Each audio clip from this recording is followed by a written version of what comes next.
Há pouco mais de 7 anos, um blog reformado muito popular fez um alerta importante. As práticas carismáticas, como falar em línguas, os dons de profecia e cura, começariam a ganhar mais espaço dentro das igrejas reformadas. Em suas análises de livros que incentivam essas práticas, o autor desse blog foi educado, mas firme ao deixar claro que é cessacionista, ou seja, ele acredita que esses dons carismáticos cessaram e não fazem mais parte da vida da igreja. Isso demonstra que ser reformado não significa necessariamente abraçar uma visão continuista. Por exemplo, Sinclair Ferguson e Thomas Schreiner escreveram contra a prática contínua de dons carismáticos, embora sejam claramente reformados em sua soteriologia. O problema é que algumas vozes influentes no meio reformado moderno estão promovendo a ideia de que devemos estar abertos ao uso desses dons. Por exemplo, Donald Arthur Carson, em seu livro Mostrando o Espírito, Grand Rapids, Baker Academic, 1987. Carson é presidente da The Gospel Coalition.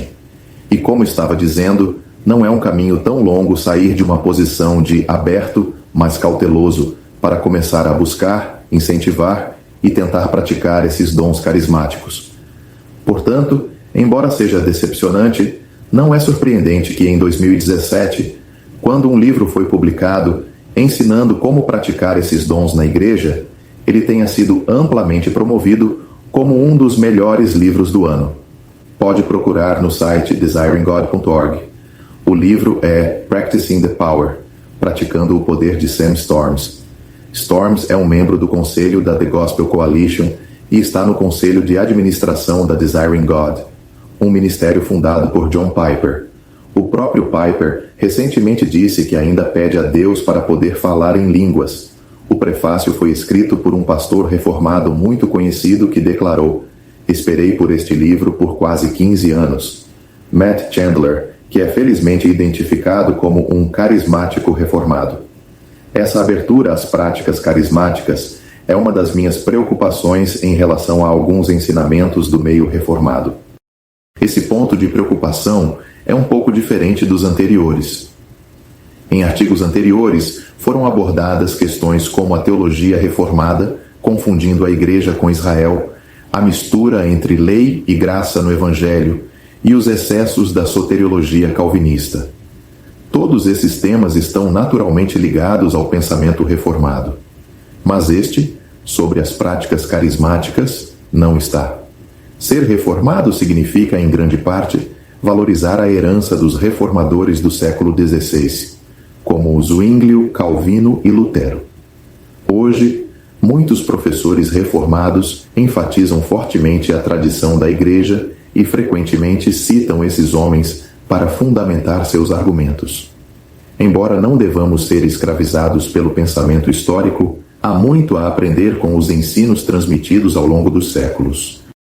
E quando olhamos para os reformadores, vemos que eles não promoviam a necessidade de dons, como línguas, curas ou profecias além da revelação já registrada nas Escrituras. Durante séculos, a Igreja tem encontrado plena suficiência na voz do Espírito Santo através da Palavra de Deus. Como Paulo instruiu Timóteo em 2 Timóteo 4, verso 2. Prega a palavra. O crescimento das práticas carismáticas é um fenômeno moderno. Se estivéssemos falando desse assunto há 100 anos, essa questão sequer estaria em discussão. Mas hoje, o movimento reformado moderno está cada vez mais aceitando essa influência. É claro que, como em qualquer grupo teológico, há variações de crenças dentro do próprio meio reformado, assim como acontece no dispensacionalismo. Eu mesmo não concordo com tudo o que é ensinado sob o rótulo de dispensacionalismo, e também há reformados que não promovem esse tipo de prática. No entanto, é preocupante que líderes influentes dentro do movimento reformado de hoje estejam abraçando práticas que não passam de imitações dos dons espirituais genuínos que foram legítimos apenas nos primeiros anos da Igreja. A verdade é que essa abertura para práticas carismáticas não apenas é imprudente, mas também não é bíblica.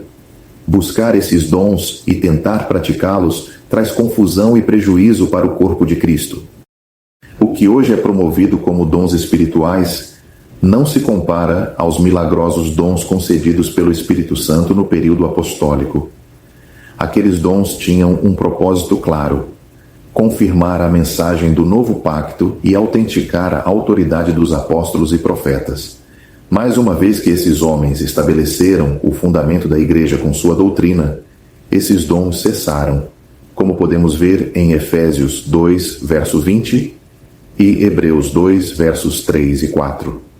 Esta é precisamente a abordagem adotada no livro do teólogo reformado Thomas Schreiner, Spiritual Gifts, What They Are and Why They Matter, traduzindo, os dons espirituais, o que são e por que são importantes. Isso não significa que Deus não opere milagres hoje. O novo nascimento, por exemplo, é o maior de todos os milagres. Mas os dons espirituais de sinais eram como os apóstolos. Eles cumpriram seu propósito e foram retirados porque já não são mais necessários. Essa sempre foi a posição histórica da Igreja ao longo dos séculos, inclusive dentro da tradição reformada. Mas hoje, preocupantemente, essa visão está mudando, o que é mais um motivo para não aceitar sem questionamento tudo o que vem sendo ensinado pelos líderes reformados contemporâneos. Isso não significa que quem aceita essas práticas carismáticas modernas não seja salvo. Como mencionado no primeiro vídeo desta série, muitos reformados contribuíram bastante para a fé cristã, incluindo irmãos que, infelizmente, estão agora abraçando esse erro doutrinário. Mas suportar uns aos outros em amor, Efésios 4, verso 2, não significa que devemos permitir que falsas doutrinas se infiltrem nas igrejas locais. Falar a verdade em amor, Efésios 4, verso 15, envolve tanto o amor quanto a responsabilidade de ensinar corretamente. Portanto, não se envergonhe de se firmar na verdade, mesmo em meio ao crescimento da aceitação das práticas carismáticas e da confusão teológica que isso gera. Seja criterioso com aquilo que ouve e lê. O fato de alguém ser reconhecido como um líder influente não significa que tudo o que ele ensina está correto. Como nos alerta 1 Tessalonicenses 5, verso 21, examinai tudo, retende o bem,